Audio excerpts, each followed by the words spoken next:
Everyone, তোমরা সবাই কেমন আছো? আমি অনেক অনেক ভালো আছি। তো প্রথমেই ছবিগুলো কয়েকদিন আগেই পোস্ট করেছিলাম, আজকে আবার রিপোস্ট করছি। কেমন লাগছে তোমরা জানিও। তো আমি মেকআপটা রেখেছিলাম একদম সিম্পলের ওপর, স্মোকি আই করেছি।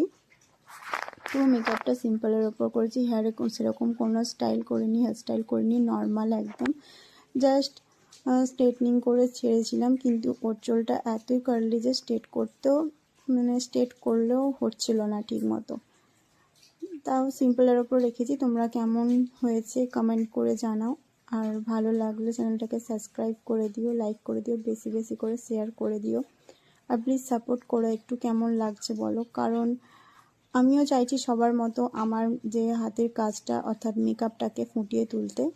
তোমরা একটু সাপোর্ট করে বলো কেমন লাগছে।